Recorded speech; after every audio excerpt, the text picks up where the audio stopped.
million people. Gone. Not dead. Not emigrated. Just removed from the records. As if they were never there. But they were there. And someone went to extraordinary lengths to make sure you'd never know about them. It was February 2019.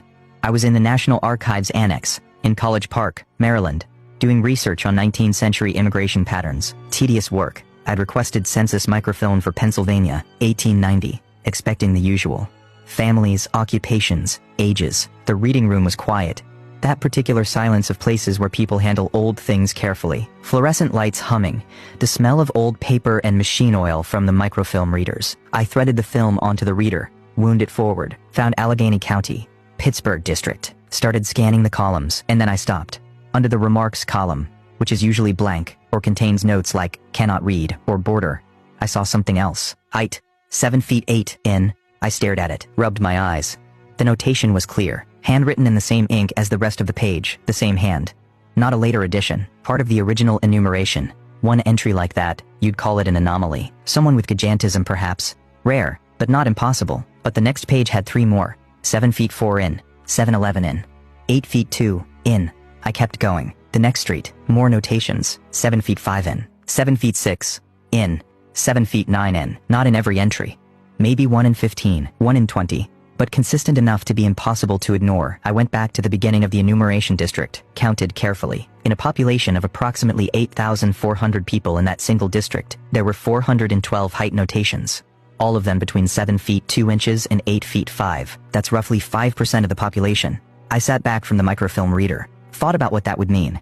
In a city district of 8,400 people, over 400 individuals measuring between 7 and 8.5 feet tall. The medical term for gigantism suggests it occurs in roughly 3-4 people per million. Pittsburgh in 1890 had a population of around 240,000. By those numbers, there should have been maybe 1 person with gigantism in the entire city, not 412 in a single enumeration district. I photographed every page. Then I requested the 1890 census for Philadelphia. Different state? No, different district in Pennsylvania. I needed to see if this was localized or widespread. Philadelphia's records showed the same pattern. Height notations scattered through the pages. 7 feet 7 in, 7:10 in, 8 feet 1. In the Northern Liberties District alone, 387 notations across a population of 9,200. I requested New York, Boston, Baltimore. The pattern held. In every major city in the northeastern United States, the 1890 census contained these height notations, thousands of them. Always in the same range. Always in roughly the same proportion, between 4 and 6% of the enumerated population. Then I requested the 1900 census. The height column was gone. Let me show you what I found in Chicago's records before they vanished. The 1889 Chicago City Directory, not the federal census, but the local directory compiled by private firms, contains something extraordinary. Under height notations for special census supplement, there's a section I nearly missed. 37 pages of names, addresses, and measurements. The directory is available at the Chicago History Museum. I visited in March 2019. The reading room overlooks Lincoln Park. Outside it was snowing lightly. Inside the air was dry and still. I requested the 1889 directory. The librarian brought it to me on a cart, already wearing gloves. Heavy one, she said. It was, bound in green buckram, spine reinforced with leather. When I opened it, the pages crackled slightly. That particular sound of paper that's been sitting undisturbed for over a century.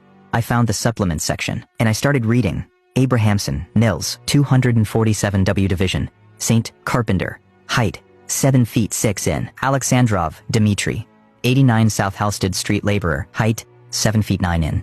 Berglund, Anders, 156 N. Clark St. Stonemason, height, 7 feet 8 in. Page after page, 37 pages, each page containing approximately 45 entries. That's over 1,600 individuals. And these weren't medical cases. These were working people, carpenters, stonemasons, laborers, factory workers. The occupations listed were ordinary, the heights were not. I photographed every page. Then I asked the librarian if the 1900 directory had a similar supplement. She checked the catalog, brought me the 1900 volume. No supplement. No height section. Nothing. Was there ever a notation about why it was removed? I asked. She checked the acquisition records, shook her head. No reason given. We have the 1889 with the supplement. Then we had 1891, 1892, 1894. No supplement in any of them. The 1890 directory is missing entirely from our collection. Lost during the 1938 reorganization, apparently. I made a note. Chicago directory 1890 missing. Then I started looking for the people. I took the first 10 names from the supplement, looked them up in the 1889 federal census,